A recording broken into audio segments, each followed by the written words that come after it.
유대교인에게나 기독교인에게나 공히 중요한 사건 하나를 이스라엘 역사에서 꼽으라고 한다면 단연 출애굽 사건일 것입니다. 함석헌 선생의 뜻으로 본 한국 역사, 이 책의 본래 제목은 성서적 입장에서 본 한국 역사입니다.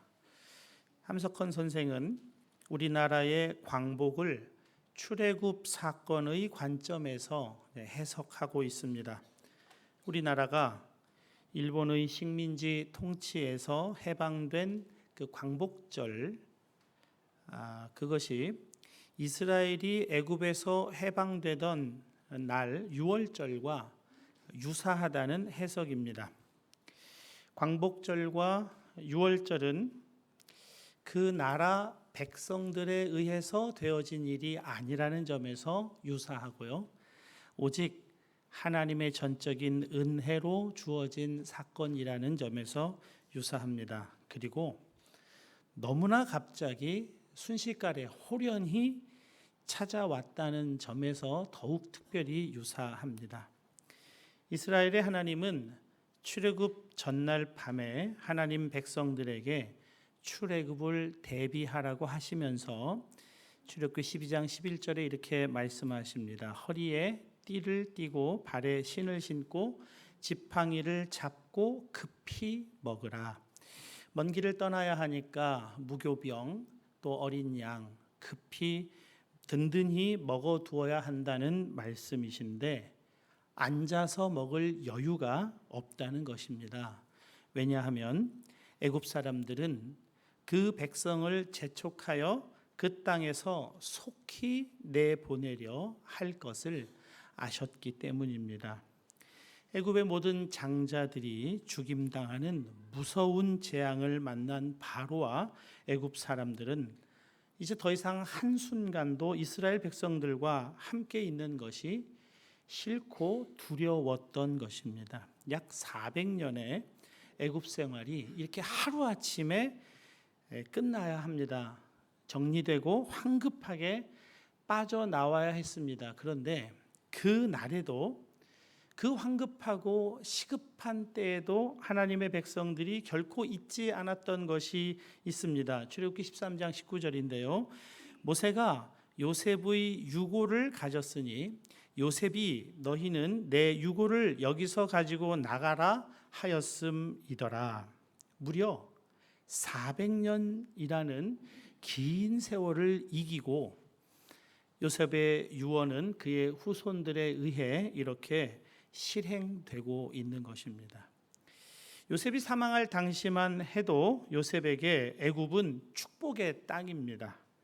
요셉이 크게 출세한 땅이고 그의 가족들이 죽음의 흉년에서 벗어날 수 있었던 땅입니다. 72명의 한 가족이 장정만 60만이라는 어마어마한 민족, 애굽의 바로가 그들을 두려워할 만큼 엄청난 민족으로 성장하게 한 땅입니다. 이 불가사의한 인구 성장을 가능하게 했던 기름진 땅입니다. 그에 비해 가나안은 소박한 땅입니다.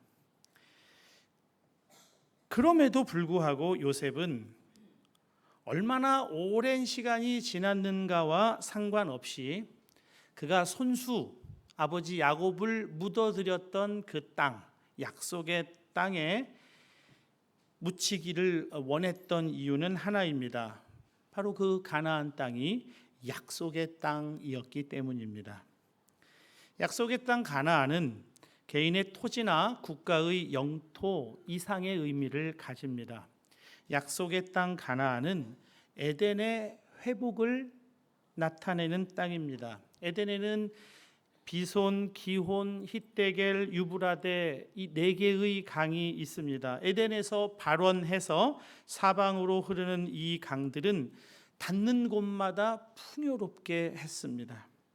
에스겔 47장에 나오는 성전에서 흘러나오는 엄청난 생수의 강에 관한 비전은 바로 이 에덴의 네 강의 회복을 의미하는 것입니다. 하나님께서 모세에게 약속하신 그 땅, 뭐라고 약속하시죠? 젖과 꿀이 흐르는 땅이다 그럽니다. 애굽의 풍요로움은 자기 자신 안에 갇혔습니다. 이웃에게 영향을 미친다고 한 것이 고작 침략하는 행위였습니다. 그러나 가나안은 아브라함을 비롯한 믿음의 백성들을 통해 복이 흘러나가야 할 땅이고, 복이 되어야 할 땅이고, 복의 통로로 사용되어야 할 땅인 것입니다. 그 가나안 땅에 속한다고 하는 것이 하나님의 약속에 속한다는 것이고, 곧 하나님 자신에게 속해지는 것을 의미합니다.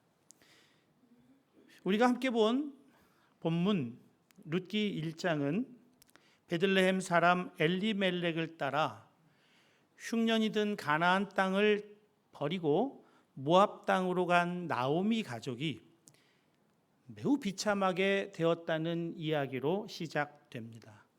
가장이었던 엘리멜렉이 죽고 두 아들도 결혼한 지 10년 만에 둘 다 죽습니다. 큰 고통이 나오미에게 임합니다. 고대 이스라엘에서 남편을 잃은 과부라고 하면 생산수단을 다 빼앗긴 것과 똑같은 처지가 됩니다. 게다가 아들들까지 다 잃었다라고 하는 것은 정말 비참하기 이를 데 없는 상황이 되었다는 것입니다. 나오미는 기쁨이라는 자신의 이름, 이거 이렇게 부르지 말고 쓰다, 고통스럽다라는 의미의 마라로 고쳐서 불러달라고 그렇게 말할 정도로 매우 고통스러운 상황이 되었습니다. 살 길이 막막해진 나오미에게 한 가닥 희망의 소식이 들려오는데요. 베들레헴 땅에 흉년이 끝났다는 소식입니다. 나오미는 모압을 버리고 가나안으로 돌아옵니다. 모압을 떠나 가나안으로 돌아왔다라고 하는 것은 지리적인 이동만을 의미하는 것이 아니라는 것은 제가 전제를 통해서 여러분들에게 말씀드렸습니다. 영적인 깊은 의미가 그 속에 담겨 있습니다. 이때 며느리 룻이 어머니를 따라 가나안으로 옵니다. 룻은 어머니와 동행하는 이유를 이렇게 밝히고 있습니다. 룻이 이르되 내게 어머니를 떠나며 어머니를 따르지 말고 돌아가라 강권하지 마옵소서. 어머니께서 가시는 곳에 나도 가고 어머니께서 머무시는 곳에서 나도 머물겠나이다. 어머니의 백성이 나의 백성이 되고 어머니의 하나님이 나의 하나님이 되시리니. 당시 시대 상황을 생각해 보면 꿈도 야무진 포부입니다. 구약 율법에 따르면 모압 사람은 이스라엘 백성이 이스라엘 총회에 들어올 수가 없습니다. 더구나 모압 여인이라면 불가능한 일입니다. 그러나 지난 10년 어머니 나오미를 통해 만난 하나님, 룻이 만난 하나님은 혈통이나 민족이 아니라 오직 은혜로 이스라엘을 자기 백성 삼으신 하나님이시라는 것을 알게 되었어요. 룻은 율법의 문자를 넘어서 그 율법을 주신 하나님께 시선이 가 닿았던 것입니다. 여러분, 우리가 성경을 읽을 때 성경의 글자만을 읽는 것이 아닙니다. 성경을 통해서 그 시대의 문화 역사만을 읽는 것이 아닙니다. 그것을 뚫고 그것을 넘어서 성경의 단어와 문장과 역사와 사건이 묘사하는 하나님, 그분에게 우리의 시선이 가 닿아야 하는 것입니다. 이렇게 하나님을 깊이 알고 이해하고 하나님과 만남을 계속 갖다 보면 하나님이라고 하는 단순한 이 세 낱말, 이 단어만 입에 올리고 생각에 올려도 마음은 감동과 기쁨과 감격으로 가득하게 되는 일들이 일어납니다. 하나님 이름만 한번 불러도 울컥울컥하는 일들이 우리 속에 일어납니다. 룻에게 어머니 나오미의 하나님은 바로 그런 하나님이에요. 하나님 백성 삼으실 하나님이시고 모압 여인이지만 하나님의 것으로 삼으실 하나님이라는 믿음이 있어요. 그래서 룻은 어머니를 붙쫓았습니다. 룻기 1장 14절이죠. 그들이 소리를 높여 다시 울더니 오르바는 그의 시어머니에게 입 맞추되 룻은 그를 붙쫓았더라. 다른 며느리 오르바는 어머니와 작별하고 자기 고향으로 돌아갔지만 룻은 어머니를 붙쫓았습니다. 붙잡았고 쫓아갔다는 말입니다. 여러분, 이것이 성령의 열매 가운데 충성의 열매입니다. 충성이라고 하는 말을 다르게 하면 신실함입니다. 상황과 환경에 따라 달라지는 믿음의 소유자가 아니라 변함없이 믿고 따르는 사람, 어떤 상황과 어떤 환경과 세상 사람들이 어떻게 평가하든지 그것과는 상관없이 믿음으로 하나님을 취하는 사람, 그래서 참으로 믿을 만한 사람, 충성된 사람이라고 합니다. 아브라함도 본래는 이방인이었습니다. 가나안 땅 출신이 아니에요. 이방 땅에서 우상 만드는 자의 가정에서 성장한 인물입니다. 어느 날 하나님이 아브라함을 부르셨을 때 그 부르심에 응답해서 고향 친척 아비 집을 떠나 약속의 땅으로 들어갔고 그곳에서 언약 백성이 된 것입니다. 룻 역시 똑같습니다. 고향 친척 아버지 집을 떠나 가나안으로 들어갔을 때 하나님의 백성, 약속 백성이 될 것이라고 조금도 흔들리지 않고 믿었습니다. 가나안 땅에 들어와서도 그 충성된 믿음에는 조금도 움직임이 없었습니다. 어떤 어려움, 어떤 불가능성이 그 앞에 펼쳐져도 하나님의 약속을 끝까지 붙드는 것, 그것이 충성입니다. 그런 의미에서 룻은 참 충성된 사람이다, 신실한 사람이다 하겠습니다. 여러분, 우리가 붙들어야 할 하나님의 약속은 그렇다면 뭘까요?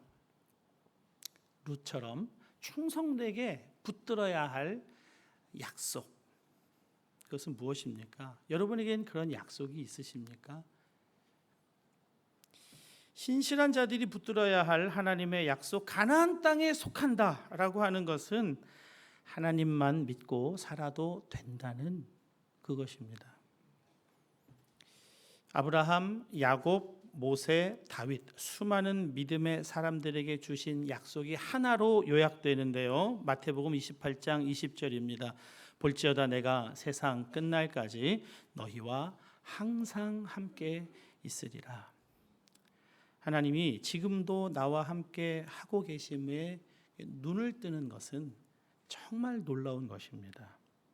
하나님이 함께 계시는 거 알죠. 그래도 인생의 문제는 여전하고 인생의 눌림은 여전하고 그건 하나님이 함께 하시는 것에 진짜 눈을 떴다고 할 수가 없어요. 하나님이 지금 함께 하고 계시는 것에 눈을 뜨는 것은 모든 것을 다 달라지게 만듭니다. 이스라엘을 늘 괴롭히던 그 북쪽의 나라가 있었습니다. 아람이라고 하는 나라인데요.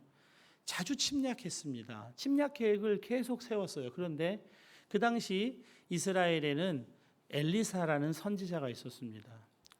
아람이 북이스라엘을 침략하려고 계획을 세우면 그 계획을 어느새 이 엘리사가 알고 이스라엘 왕에게 알려줘요. 그러니까 이스라엘 왕이 대책을 다 세워버립니다. 침략할 수가 없었어요. 내부자가 있나, 내부에 그 비밀을 내통하는 자가 있나, 이런 생각까지 했습니다. 나중에 알게 되었어요. 엘리사가 그것을 다 알려준다는 것을 알게 되어서 엘리사 잡으려고 아람 왕이 수많은 군사, 말, 병거를 엘리사가 거주하는 성읍, 마을을 보내는데요. 얼마나 많이 보냈냐면 마을 전체가 이 군사들에 의해서 에워싸일 정도로 한 사람 잡겠다고 그렇게 많은 군사를 보냅니다. 자기 마을이 완전히 둘러싸인 것을 보고 엘리사의 종이 너무나 두려웠습니다. 그때 엘리사가 종을 위해 이렇게 기도합니다. 기도하여 이르되 여호와여 원하건대 그의 눈을 열어 보게 하옵소서 하니 여호와께서 그 청년의 눈을 여심해 그가 보니 불말과 불병거가 산에 가득하여 엘리사를 둘렀더라. 엘리사의 종의 눈이 열리니까 마을 전체를 둘러싸고 있는 이 아람 군대보다 훨씬 강력하고 훨씬 많은 하나님의 천군 천사 불병거 불말이 그들을 다 감싸고 있는 것에 눈을 뜨게 됩니다. 그때 두려움은 다 사라지고 마는 것이죠. 저보다 10살 어린 조카가 있습니다. 제 큰 누나의 딸인데요. 어렸을 때 참 사랑스러웠습니다. 성품이 정말 명랑하고 쾌활하고 어렸을 때부터 믿음 생활도 너무나 착실하게 잘했어요. 신실한 아이입니다. 그런 아이가 초등학교 때 탈모 증상이 왔어요. 머리카락이 막 한 움큼씩 빠지는 겁니다. 백방으로 알아보다가 마침 한 한의사를 만났는데 그 약을 지어 먹고 탈모가 멈췄어요. 후유증이 생겼습니다. 살이 찌는 거예요. 살이 너무 쪄서 다이어트를 해도 운동을 해도 살이 빠지질 않아요. 걱정이 참 많았습니다. 30세가 넘어가는 데까지 계속 살이 풍성해가지고 시집갈 수 있을까 그런 걱정 저들이 많이 했습니다. 교제한다는 소식도 전혀 들을 수가 없었습니다. 조카를 위해서 많이 기도했죠. 어렸을 때부터 교회 봉사를 참 열심히 했어요. 작은 교회에서 피아노로 또 주일학교 교사로 참 충성된 일꾼이었습니다. 많이 지치고 힘들어해서 제가 당시 섬기던 높은 뜻 숭의교회로 좀 와서 여기서 좀 회복하고 여기 또 청년들도 많으니까 혹시 좀 기대도 좀 해보고 그래서 교회를 좀 다 나와라 그랬어요. 그래서 교회를 옮겨서 나왔습니다. 1년이 넘어가도록 뭐 형제와 교제한다, 형제 만난다 그런 얘기가 전혀 없었습니다. 저한테 아니 양쪽으로 좀 많아지면 기회가 생긴다며 그래서 애교 섞인 투정도 있었습니다. 그런데 교회 출석 약 1년이 넘어선 어느 날 한 형제와 교제하게 되었다는 반가운 소식을 듣게 되었습니다. 사연을 듣고 보니까 청년 소그룹, 우리로 보면 구역인데요. 소그룹에서 1년간 함께 믿음 생활을 하던 이 남자 형제가 그동안 전혀 내색을 하지 않고 있다가 어느 날 1년 동안 쭉 지켜보았다고 그러면서 교제하자고 프로포즈 하더라는 겁니다. 지금 그 형제가 제 조카 사이가 되어서 딸 둘 낳고 잘 살고 있습니다. 아무도 없는 줄 알았는데 외모가 예뻐야 되는 줄 알았는데 지켜보는 사람이 있었던 거예요. 새물결 플러스 출판사를 운영하시는 김요한 목사님이 군목으로 시작을 해서 30대에 교회에 정말 충성되게 섬겼습니다. 그리고 아무도 감히 뛰어들기 어려운 신학서적 전문 출판사를 이제 하기로 해요. 신앙서적 우리가 읽으면 막 은혜되고 감동이 되고 그런 신앙서적들은 너무나 많고 베스트셀러도 많고 이러는데 정말 목사님들 그리고 바르게 성경을 이해하는데 꼭 필요한 신학서적은 거의 출판이 안 되고 있는 것이 너무나 안타깝고 그래서 우리 한국 교회가 지금 이런 상황 아닌가 이런 충성된 마음으로 하나님께 기도합니다. 하나님 저 그 신학 전문서적 출판사 해도 될까요? 응답이 전혀 없으시다가 응답을 해주셨는데 많이 힘들 텐데 너 할 수 있겠냐 그러시더래요. 그럼요. 제가 이거 하려고 이게 제 사명입니다. 기도하는데 다시 또 물으시더래요. 정말 많이 힘든데 너 이거 할 수 있겠냐? 하겠습니다. 그리고 이제 시작했대요. 시작하고 3년 동안 10억의 빚을 지게 됩니다. 그러니까 이렇게 두툼한 신학서적 한 권 출판하면 거기에 5, 6천만 원이 들고, 번역해서 출판하면 5, 6천만 원이 들고, 그 책은 기껏 팔려봐요 500만 원어치도 안 팔리는, 그 적자만 계속 누적이 되는 거예요. 10억의 빚을 지고 2012년쯤 되었을 때 교계 목사님들하고도 너무 어려운 관계가 되고, 그래서 하나님께 기도합니다. 하나님, 저 그만두겠습니다. 도저히 힘들어서 못하겠습니다. 그렇게 기도를 하는데, 처음에 시작할 때는 힘들 텐데 괜찮겠니? 이렇게 말리는 뉘앙스로 말씀하시던 하나님이 즉각적으로 너 그거 계속해라. 내가 돈 대줄게. 계속해야 된다. 그렇게 말씀을 하시더라는 거예요. 나는 정말 할 수가 없고 나는 못하겠다는 마음이 너무 가득해서 당장이라도 그만두고 싶은데, 하나님은 기도할 때마다 돈 대줄게. 계속해라. 그러시더라는 겁니다. 그 즈음에 전혀 모르는 집사님 한 분이 계속해서 문자를 보내, 한 번만 만나자고, 사무실 전화로까지 전화해서 한 번만 만나자고, 만나달라고 그렇게 하시더래요. 그래서 그럴 때는 만나고 싶지 않잖아요, 모르는 사람. 계속 외면하고 하다가 어느 날 이렇게까지 하면 안 되겠지, 회개하고 한 번 만나죠 하고 분당 어느 커피숍에서 만났답니다. 만나서 통성명하고 자리에 앉자마자 단도직입적으로 1억 8천만 원을 내놓으시더래요. 세물결 플러스 출판사를 위해 사용해 주십시오. 안면도 모르고 전혀 조건도 없이, 아무런 조건 없이 그냥 1억 8천만 원. 왜 그렇게 했는가? 돈이 생겼는데 밥을 먹어도 자꾸만 목사님 얼굴이 생각이 나고, 일을 해도 목사님 얼굴이 자꾸만 생각이 나서, 그래서 아내와 의논을 하고 이 돈을 드리기로 했다고. 그리고 돌아가서 또 계속해서 목사님 얼굴이 생각이 나니까 1년 동안 목사님 월급을 대드리겠다고 그렇게 또 약속을 하고 실행을 합니다.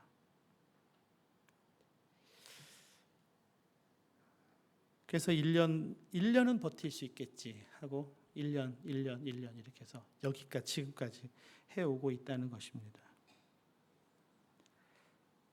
아무도 없는 것 같고 돈 나올 때는 아무 군데도 없는데 하나님이 계속하라고 하시고, 아무도 나를 지켜보는 사람이 없는 것 같은데 충성된 사람에게는 지켜보는 사람이 있다는 것을 하나님이 이렇게 보여주시는 거죠. 룻이 어머니의 땅 가나안으로 와서 할 수 있었던 일이 이삭 줍기였습니다. 추수한 사람들이 다 거두어간 빈 땅에 알곡이 몇 개 떨어져 있는데 그거 주워서 연명하는 거, 그게 이삭 줍기 아닙니까? 가난하고 고된 삶입니다. 충성스럽게 감당해요, 어머니를 위해서. 그러다가 우연히 보아스의 타작마당에 이르게 됩니다. 우연히. 그러나 운명적인 남자 보아스를 만나요. 장차 룻의 남편이 될 남자죠. 그 보아스가 룻에게 이렇게 말합니다. 룻기 2장 11절입니다. 보아스가 그에게 대답하여 이르되 내 남편이 죽은 후로 내가 시어머니에게 행한 모든 것과 내 부모와 고국을 떠나 전에 알지 못하던 백성에게로 온 일이 내게 분명히 알려졌느니라. 지금까지 룻에 대해서 계속 들어왔다는 거예요. 계속 알아왔다는 겁니다. 룻에게 지속적인 관심을 가져왔다는 거예요. 지켜보고 있었다는 거죠. 여러분, 아무도 여러분을 지켜보는 사람이 없는 것 같으십니까? 그냥 여러분 혼자 외롭게 섬처럼 살고 있는 것처럼 생각이 드십니까? 아무도 여러분의 삶에 관심을 안 가지시는 것 같죠? 그렇지 않다는 거예요.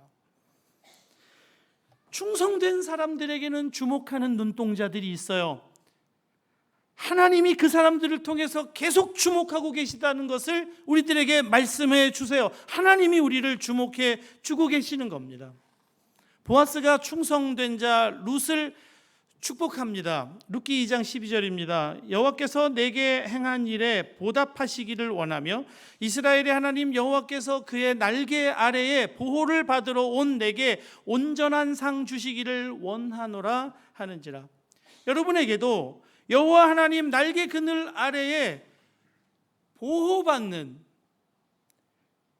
약속의 땅으로 들어간다고 하는 것이 여호와 하나님의 날개 그늘 아래에 들어가는 것과 똑같은 것이니까 그 약속을 붙들고 여호와의 그늘 아래에 들어가는 놀라운 축복이 여러분들에게 있으시기를 축복합니다. 하나님의 날개 그늘 아래에 숨는 사람, 성령으로 충만한 사람은 이 충성된 열매, 충성의 열매는 다른 게 아니에요. 어떤 상황에서도 하나님 안 계시는 것 같고 아무도 나를 지켜보지 않는 것 같고 도와줄 사람 한 사람도 없는 것 같은 그런 때에도 하나님의 약속을 붙들고 하나님 바라보는 사람인 것입니다.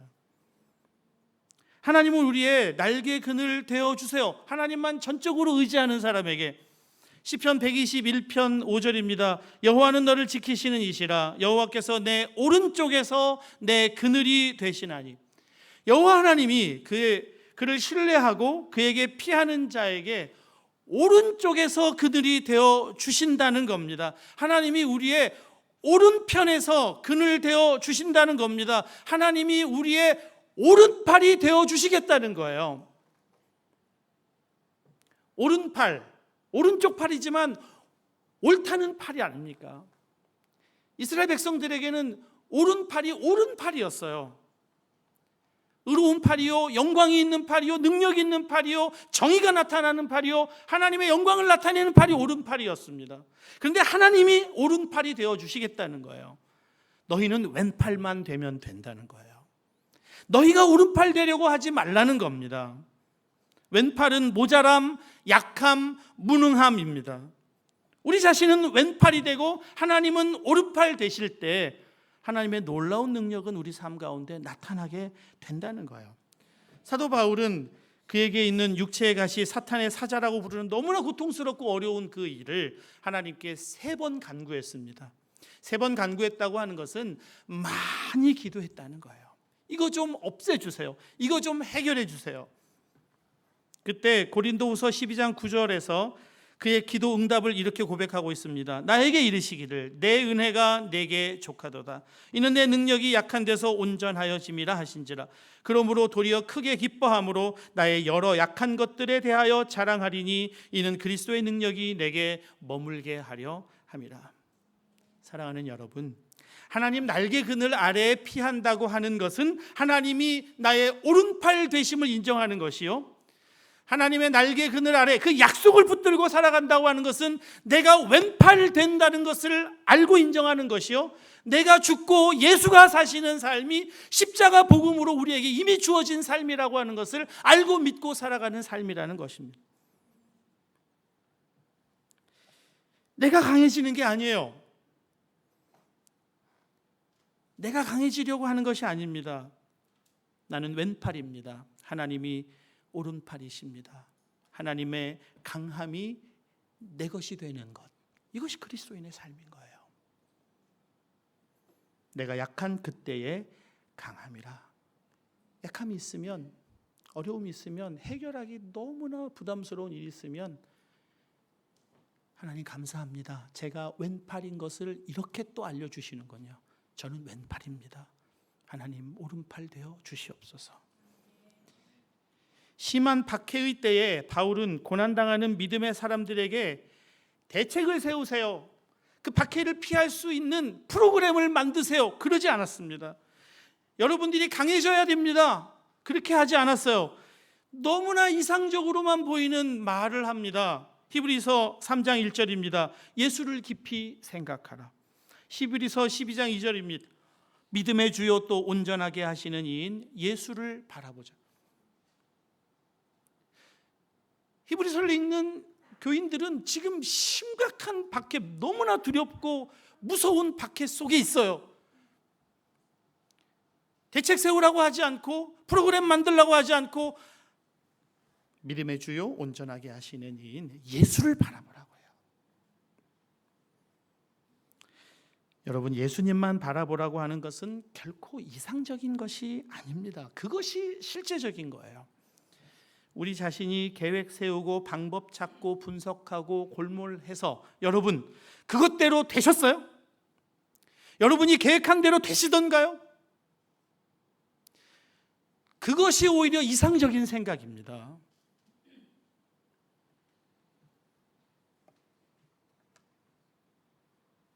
예수님 바라볼 때 예수님만으로 충분함을 정말 알게 되고, 예수님이 진짜 살아계셔서 실제가 되시고 실제로 나를 통해서 일하심을 보게 되는 역사는 오직 예수님만 바라볼 때 경험하고 살 수 있는 길인 것입니다. 여러분에게 성령의 충만함이 있으시기를 축복합니다. 충성의 열매. 어떤 상황에서도 바라봐야 될 게 너무 많고 고민해야 될 게 너무 많고 계획 세워야 될 게 너무 많은 그때에도 그거 다 포기하고 예수님만 바라보는 이 충성의 열매가 있어서 나의 오른팔 되시는 능력의 주님이 나를 통해 놀랍게 일하시는 것을 보고, 정말 하나님이 하시는구나, 정말 하나님은 이렇게 하시는구나, 하나님을 찬양하게 되는 저와 여러분 되실 수 있기를 간절히 축복합니다. 기도하겠습니다.